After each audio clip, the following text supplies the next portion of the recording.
우리에게 주신 하나님의 말씀 함께 보겠습니다. 오늘 말씀의 제목은 믿음의 기념비를 세우라라는 기도 제목을 가지고 함께 은혜를 나누겠는데요. 여호수아서 4장 19절에서 24절의 말씀까지 제가 봉독해 올리도록 하겠습니다. 여호수아서 4장 19절에서 24절의 말씀을 제가 봉독해 올리겠습니다.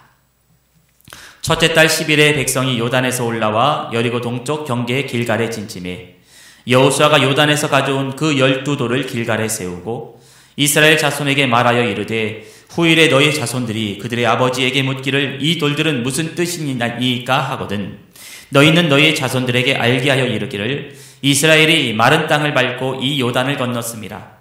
너희의 하나님 여호와께서 요단물을 너희 앞에서 마르게 하사 너희를 건너게 하신 것이 너희의 하나님 여호와께서 우리 앞에 홍해를 말리시고 우리를 건너게 하심과 같았나니 이는 땅의 모든 백성에게 여호와의 손이 강하신 것을 알게 하며 너희가 너희의 하나님 여호와를 항상 경외하게 하려 하심이라 하라. 아멘. 믿음의 기념비를 세우라라는 제목으로 말씀을 증거하겠습니다. 아동과 청소년 교육 전문가인 얀 우베 로게라는 이 교육학자가 있습니다. 이 사람은 아이들에게 반드시 가르쳐야 할 교육의 핵심 4가지를 말해주고 있습니다. 하나는 무엇이냐면 아이들이 자기 감성에 충실할 수 있도록 도와주어라라는 겁니다. 아이들도 감정이 있죠. 행복과 기쁨과 실망과 절망과 슬픔과 분노, 다양한 감정을 느끼는데 이 아이들이 분노하고 아이들이 또 기뻐하는 것, 아이들이 실망하고 또 절망하는 것, 이것을 그대로 다 받아들여 주라라는 겁니다. 너가 뭘 안다고 라고 말하면서 그렇게 아이들의 감정을 무시해서는 안 된다라는 겁니다. 아이들로 하여금 자기 감정에 충실할 수 있도록 그렇게 도와주는 것이 부모의 역할이라고 말을 하고 있습니다. 또 두 번째로 인내함으로 기다리고 바라봐 줘라라는 겁니다. 아이들이 성장하는 속도를 참을성 있게 인내하면서 바라보라라는 겁니다. 부모의 욕심 때문에 아이들을 너무나게 성급하게 그렇게 키우지 않고 천천히 그와 동행할 수 있도록 그렇게 함께 부모가 걸어가고 동행하는 그런 교육을 하라라는 것입니다. 또 세 번째로는 실패 속에서도 용기를 주라라는 겁니다. 그러니까 이 말씀, 우리가 이 학자의 이야기를 꼭 들어야 될 게 뭐냐면 특별히 세 번째입니다. 아이들이 실패해도 아이들에게 뭔가 윽박지르거나 아이들을 정죄하지 말라라는 겁니다. 아이들로 하여금 뭔가 실수도 해야 배울 수 있는 길이 있다는 것을 알려주어야 한다는 겁니다. 부모의 욕심대로 아이들을 완벽하게 만들고 이런 것이 바른 교육이 아니라는 겁니다. 부모들은 해답을 제공하는 것을 그치고 아이들로 스스로 하여금 이 문제를, 이 실패를 능동적으로 그렇게 해결할 수 있는 능력을 키워주라. 이것이 바로 교육이라고 이야기합니다. 또 네 번째입니다. 한계가 있음을 알게 하라. 그러니까 내 뜻대로, 내 방식대로, 내 계획대로 되지 않는 것들이 있다라는 것을 알려주어야 한다는 거예요. 안 되는 일도 있다라는 것을 배워야 비로소 성숙한 어른이 될 수가 있고 사람이 될 수 있다라고 그렇게 말을 합니다. 근데 제가 이렇게 4가지를 이야기했는데요. 이렇게만 키울 수 있으면 얼마나 좋겠습니까마는 그런데 이렇게 키우는 것이 정말로 힘이 듭니다. 부모인 저도 사실 아이들을 잘 이렇게 키우지 못하고 저도 한계가 있어요. 저도 약함이 있습니다. 아이들을 잘 키워야 되는데 우린 이렇게 완벽하게 키울 수 없다라는 거예요. 이렇게 교육하는 것이 참으로 힘든데 그런데 한 가지 좋은 방법 한 가지 있습니다. 아이들을 바르게 자라나게 할 수 있는 한 가지 방법. 그것은 바로 하나님을 알려주는 겁니다. 하나님을 알려주면은요, 이 잔 우베 로게가 말한 것처럼 이 4가지를 완벽하게 이룰 수가 있습니다. 예를 한번 들어볼까요? 아이들에게 하나님의 역사를 들려줍니다. 하나님께서 이 아이들과 함께하고 있다는 것을 믿음의 확신을 이렇게 가르쳐줍니다. 그럼 어떻게 될까요? 아이들은 실패하여도 절대로 절망하거나 넘어지거나 실패하지 않는다는 거예요. 내가 실패한다 할지라도 하나님이 나와 함께 하시기 때문에 얼마든지 이 실패와 이 어려움은 이겨낼 수 있다는 믿음을 가지게 된다는 겁니다. 또 사람이 가지는 한계를 알게 하라고 했잖아요. 이 교육, 신앙의 교육만큼 사람에게 한계가 있음을 알게 하는 것만 그렇게 좋은 것이 없습니다. 우리는 한계가 있다라는 거예요. 우린 부족하다라는 겁니다. 우린 연약하다라는 겁니다. 이런 것을 아이들에게 가르쳐주면 아이들은 어떻게 되겠습니까? 자신의 한계를 분명히 알 뿐만 아니라 내 한계를 알기 때문에 더욱더 하나님을 의지하고 신뢰할 수 있게 된다라는 겁니다. 여러분, 하나님을 알게 하고 하나님을 깨닫게 하고 하나님이 어떤 분이신지를 계속해서 교육한다면은 아이들은 올바로 자라날 수 있다라는 것입니다. 성령님이 여러분의 자녀들에게 지혜를 주실 것이고 조금은 느리다 할지라도 천천히 자신의 삶과 목적을 향하여 분명히 믿음을 가지고 나아갈 수 있게 된다라는 겁니다. 오늘 제가 이 말씀을 드리는 이유가 있습니다. 왜냐하면 이스라엘 백성들은 다른 것을 교훈하지 않았습니다. 하나님을 교육하였다라는 겁니다. 하나님을 알게 하였다라는 겁니다. 믿음의 기념비를 세우고 후손들에게 하나님이 어떤 분이신지를 알려주었고 그리고 계승의 그것을 전해주었다라는 겁니다. 오늘 본문의 말씀은 매우 드라마틱한 사건을 한 가지 보여주고 있죠. 이 애굽을 탈출한 이스라엘 백성들 약속의 땅으로 들어가던 가운데 무엇을 만나냐면 요단강을 만나게 됩니다. 추수 때가 되어 요단강물은 제방까지 넘실거리고 있었고 사람의 힘으로는 절대로 건너기 어려운 아주 극한의 상황이었는데 그런데 제사장들이 언약궤를 메고 강물에 발을 들여놓자 그 위에부터 흐르던 물이 딱 멈추게 되었습니다. 마침내 백성들이 다 건너게 되니까 여호수아는 12지파에서 각각 한 사람씩을 뽑아서 요단강 가운데 있는 돌 한 개씩을 가져오라고 시킵니다. 그것을 그들이 머물던 자리에 모아서 무엇을 세웠냐면 기념비를 세웠다라는 거예요. 그곳이 어디인가? 바로 길갈이었다라는 겁니다. 여러분, 이 길갈이라는 곳을 여러분 잘 기억하시기 바랍니다. 길갈이라는 것은 영적으로 매우 중요한 장소입니다. 여호수아는 돌 12개를 모아 세우고는 이렇게 말을 하고 있습니다. 여호수아서 4장 22절에서 24절 말씀. 너희는 너희 자손들에게 알게 하여 이르기를 이스라엘이 마른 땅을 밟고 이 요단을 건넜습니다.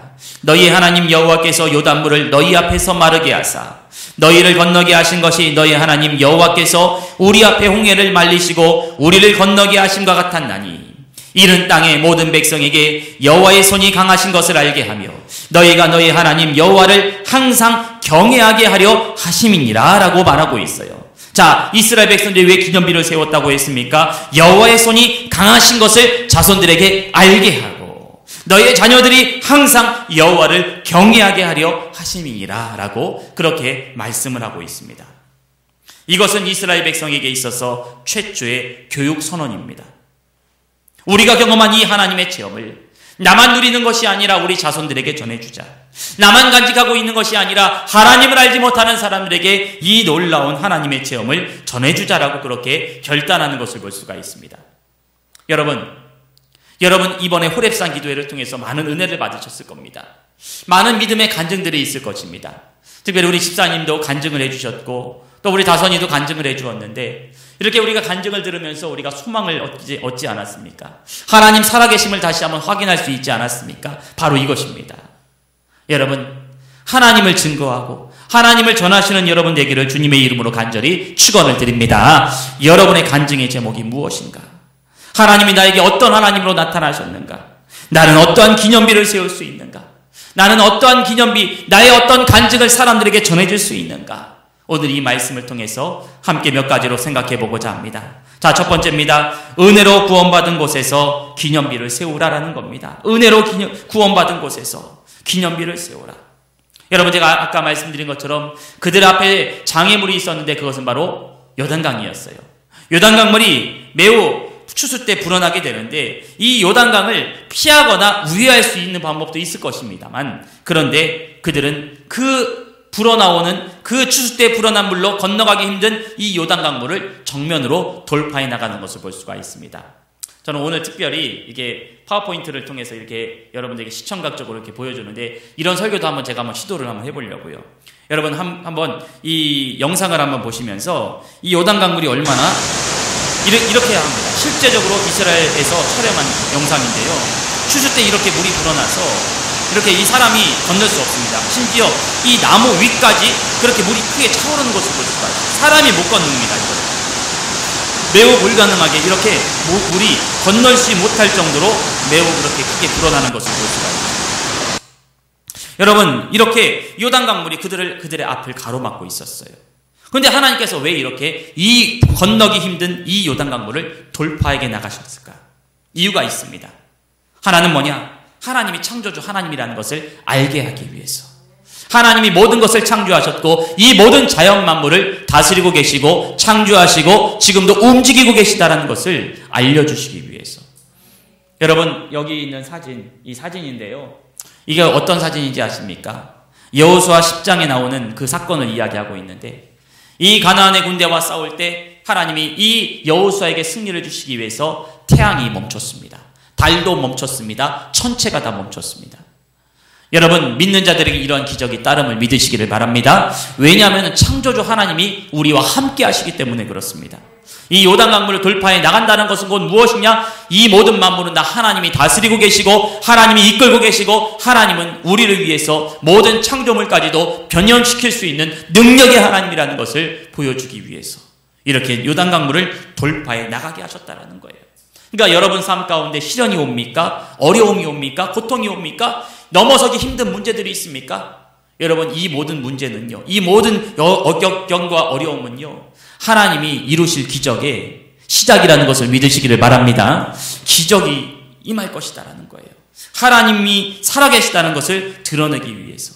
그렇게 하나님은 지금도 여러분 가운데 놀라운 기적의 역사를 베풀어주고 계심을 믿으시기를 바랍니다. 자, 그 다음에 요단강 그것을 왜 돌파하게 나가셨는가? 또 하나의 이유는 뭐냐? 하나님이 구원의 하나님이라는 것을 알게 하려고.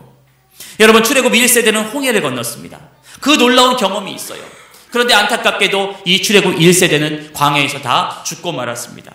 그리고 이제 출애굽 2세대는 요단강을 건너게 되는데 너무나 놀라운 사실은 홍해의 기적과 요단강의 기적은 매우 비슷한 때에 이루어졌습니다. 거의 동일한 때에 이루어졌다는 거예요. 제가 말하고자 하는 건 뭐냐면은 이 홍해의 기적과 요단강의 기적은 똑같다라는 겁니다. 출애굽 1세대가 홍해를 경험했다면 그리고 출애굽 2세대는 요단강을 경험했다라는 거예요.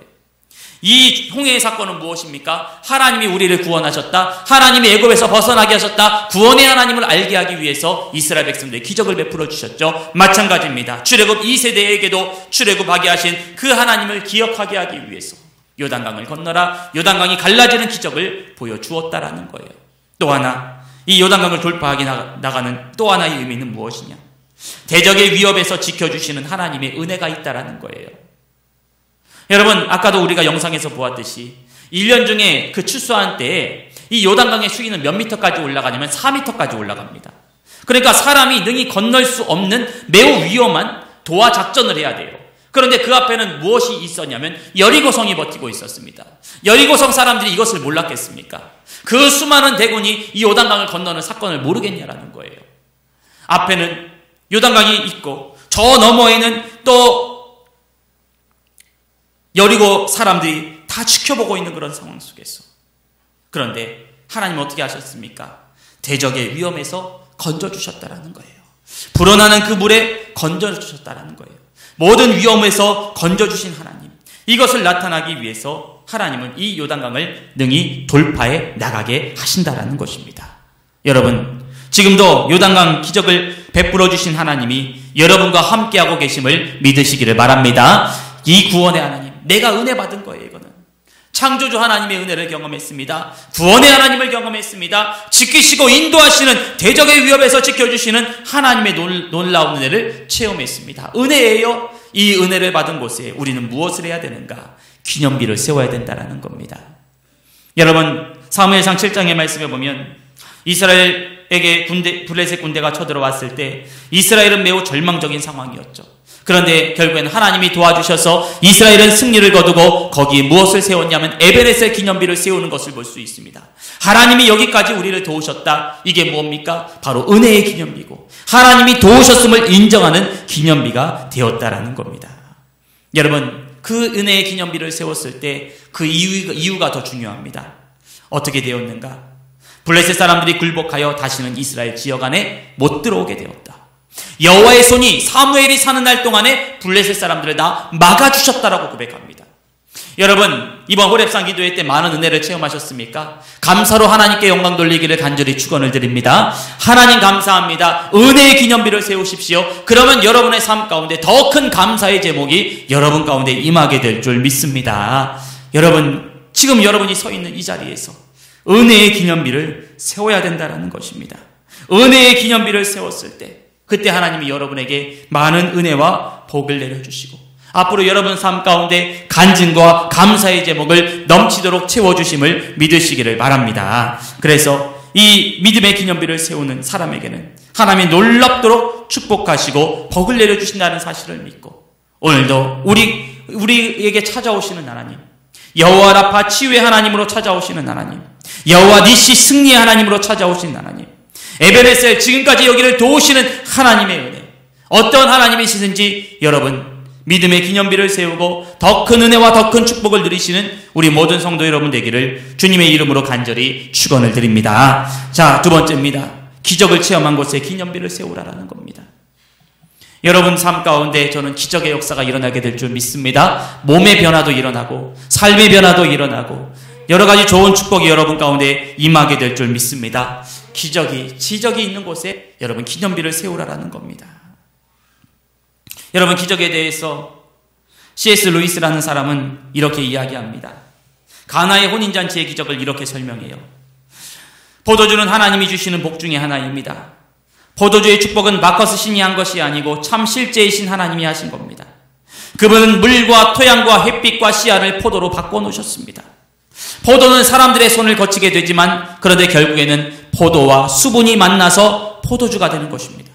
포도주가 발효되는 것도 적절한 온도와 기간이 필요합니다. 사람의 손이 닿았다 할지라도 결국에는 물은 포도주가 됩니다.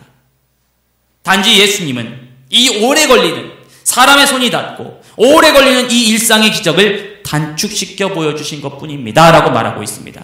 자, 무슨 말이냐면 우리의 모든 삶이 기적이라는 겁니다. 여러분이 숨쉬고 있는 것도 기적이에요. 여러분이 예배당에 나와 기도하는 것도 기적이고 여러분이 이 자리에서 함께 예배하며 하나님을 만나는 것도 기적이다라는 겁니다. 우리 일상의 모든 것이 다 기적이라는 겁니다. 여러분 아직 기도 응답 아직 되지 못한 것 있다 할지라도 여러분 믿고 기도하시기를 주님의 이름으로 축원을 드립니다. 사람이 기도할 때는 뭔가 이렇게 기도하면서 하나님의 때를 기다렸지만 그런데 하나님은 얼마든지 이 나중에 예비하신 그 축복을 단축시켜서 여러분 가운데도 열어주시고 보여주실 거라 저는 확신합니다. 여러분 일상의 모든 살아가는 모든 것들이 다 기적이라는 거예요. 또 오병이어의 기적도 이렇게 이야기합니다. 바다에 가보면 수많은 물고기가 있습니다. 하나님은 물고기도 증식시키신 분이십니다. 그분이 지금도 무수한 날로 많은 물고기를 바다 가운데 가득 채우고 계십니다. 그리고 수천 명을 먹이셨습니다. 지금도 이 지구촌에서 굶는 사람도 있지만 그런데 수천 명이 수만 명의 사람들 아마 수억의 사람들이 다 부족함 없이 오늘도 일용할 양식을 먹고 있습니다. 이것이 바로 성육신하신 하나님이 하신 기적입니다 라고 그렇게 이야기하고 있어요. 여러분 우리 일상의 삶이 다 기적이라는 거예요. 우리의 모든 삶이 다 기적이라는 겁니다. 하나님의 놀라운 은혜가 여러분 가운데 있다는 것을 우리는 언제나 기억해야 할 것입니다. 여러분 기적을 믿으십니까? 기적은 지금도 일어나고 있습니다. 문제는 이것이 기적이 아니라고 생각하기 때문에 그것이 여러분 가운데 기적이 되지 않는 것일 뿐입니다. 기적은 지금도 일어나고 있고 하나님의 놀라운 역사는 지금도 이루고 있다는 것을 우리는 언제나 기억해야 할 것입니다. 여러분 작고 사소한 것이라 할지라도 하나님의 기적이라고 믿는 사람은 영혼의 눈이 활짝 열린 사람이에요. 가진 것, 돈과 물질과 부동산이 없다 할지라도 감사가 나온다면 여러분 그것은 기적을 체험하는 겁니다. 영안이 어두운 사람은 초자연적인 기적을 보아야 겨우 믿지만은 그런데 영안이 밝은 사람은 지극히 일상과 자연적인 것에서도 기적을 체험할 수 있다라는 것이죠. 여러분 기적을 발견해 나가시는 자들이 되기를 주님의 이름으로 간절히 축원을 드립니다. 기적의 기념비를 세운다는 건 뭐냐? 작고 사소한 것에서도 하나님께 감사하며 이것이 나의 기적이라고 믿고 그렇게 감사하며 하나님께 영광 돌리는 삶이 그것이 바로 기적의 기념비를 세우는 것입니다. 여러분 아까 이야기한 것처럼 요단강의 기적 사건과 홍해의 기적 사건은 똑같은 사건이에요. 하나님 보시기에 똑같은 사건입니다.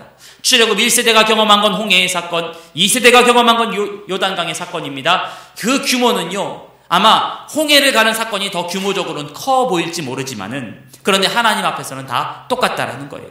여러분 여러분의 삶 가운데 큰 기적이 일어나기를 바랍니다. 큰 기적뿐만 아니라 작은 기적도 일어나기를 바랍니다. 모든 삶의 기적 속에서 여러분 하나님의 은혜를 기념하고 기억하며 하나님의 은혜를 언제나 감사할 수 있는 우리 모두가 되기를 주님의 이름으로 간절히 축원을 드립니다. 마지막 세 번째입니다. 하나님의 뜻이 이루어지는 곳에 기념비를 세워야 된다라는 거예요. 하나님의 뜻이 이루어지는 곳에 기념비를 세워야 된다. 자, 이스라엘 백성들이 가나안으로 들어갔습니다. 이제 하나님께서 이 아브라함에게 하신 약속하신 언약이 성취되게 됐죠. 길갈은 기념비를 세운 곳이라고 했는데 하나님의 하신 언약이 다 이루어졌음을 인정하는 기념비를 세우는 것을 볼 수가 있습니다. 여러분, 12개의 기념도를 세웠던 그 길갈은 아까 제가 꼭 기억하라고 했죠. 그 길갈은 나중에 어떻게 되었는가? 이스라엘 백성의 신앙의 중심지가 되었습니다. 이 길갈은 보잘것없는 마을이에요.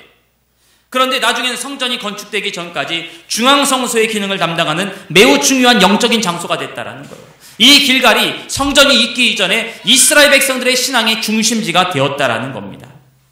이스라엘 백성들이 가장 중요하게 생각했던 세 가지 장소가 있어요. 하나는 길갈입니다.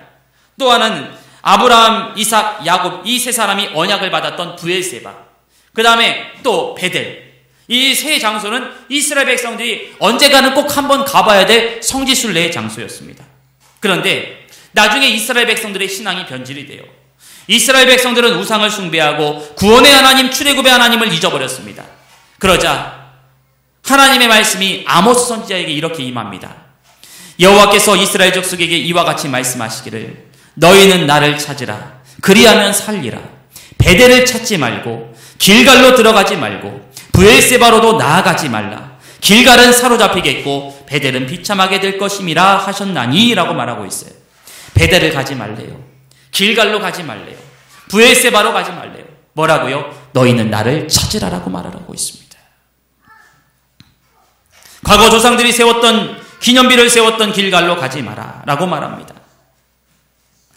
과거 조상들이 경험했던 그 기념비를 너희는 그냥 형식적으로 가서 보지 말고 무엇이라고요? 너희는 나를 찾으라라는 거예요. 나를 찾으라라는 히브리 단어 나라시는 방향을 바꾸라, 의지하라는 뜻을 가지고 있어요. 즉 무슨 말이냐면 너희는 나를 찾으라는 이 말 속에는 뭐가 담겨 있냐면 너희는 나를 의지하라. 나에게로 너의 마음의 방향을 바꾸라라고 말하고 있어요. 여러분, 하나님의 뜻이 무엇일까요? 우리가 하나님께로 돌아오는 겁니다. 진심으로 회개하고 돌아오고 하나님을 의지하는 백성이 되는 것이 바로 하나님의 뜻이다라는 거예요. 이스라엘 백성들 기적을 체험했습니다.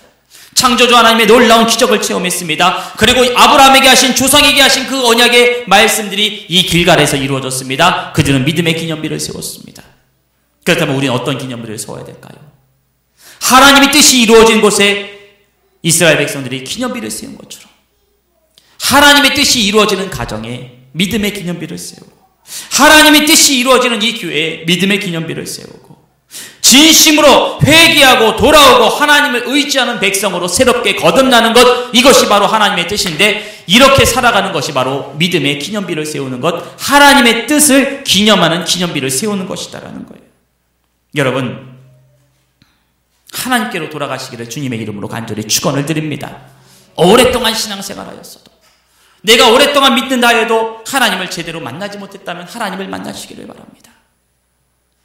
하나님의 뜻을 행하고 있는가? 내 삶 속에서 진정으로 하나님의 뜻이 이루어지고 있는가? 형식적인 신앙인, 그냥 길갈에 형식적으로 세우는 기념비의 돌이 아니라 진정으로 하나님을 찾고 구원의 하나님을 찾고 구원의 하나님을 의지하는 하나님의 뜻을 이루어 나가는 그런 모습의 기념비를 여러분 세워나가시기를 바랍니다. 저는 여러분들이 기념비가 되었으면 좋겠어요. 아, 이 사람이 이렇게 변화가 되었구나. 아, 이 사람이 이렇게 거룩하게 되었구나. 이 사람이 과거에는 정말로 교만했지만 이제는 겸손하게 되어 하나님을 섬기는구나. 이 사람은 정말로 예수님을 절대로 믿지 않는다고 그렇게 결단하며 그렇게 살아갔지만 그런데 하나님이 베풀어 주신 은혜로 말미암아 이제 하나님을 믿는구나. 여러분의 모든 삶의 고백이 기념비가 되는 것입니다. 여러분이 체험한 하나님이 기념비가 되는 것입니다. 여러분이 변화된 모습이 기념비가 되는 것입니다. 여러분, 오늘 이 아모스 선지자에게 말씀하신 이 말을 우리가 들어야 됩니다. 길갈로 들어가지 말고 기념비를 세웠던 과거의 삶으로 돌아가지 말고 너희는 지금 나를 찾는 것이 기념비를 세우는 것이다라고 그렇게 말씀하시는 하나님의 음성을 들으시기를 주님의 이름으로 간절히 축원을 드립니다. 나를 찾으라. 나를 찾으라. 나에게로 돌아오라. 나에게로 예배하라. 그 하나님의 음성을 듣고 믿음의 기념비, 여러분의 신앙을 새롭게 하고 하나님의 뜻을 이루어가는 그런 거룩한 삶으로 살아가는 믿음의 기념비를, 하나님의 뜻을 이루는 기념비를 세우는 우리 모든 성도 여러분 꼭 되기를 주님의 이름으로 간절히 축원을 드립니다. 기도하겠습니다. 고맙고 내려오신 아버지 하나님 감사합니다. 우리 가운데 놀라운 기적의 은혜를 베풀어 주심에 감사를 드립니다. 우리가 서 있는 이 자리에서 많은 기적과 많은 은혜와 많은 축복을 체험하였는데 여전히 우리는 입술로 범죄하고 입술로 부정한 말을 내뱉고 입술로 불평과 원망으로 살아오지는 않았습니까? 우리의 모든 삶이 기념비가 되게 하여 주시옵소서. 하나님 살아계심의 기념비가 되게 하여 주시오며 기적의 기념비가 되게 하여 주시고 하나님 뜻을 온전히 이루어나가는 기념비로 세워지게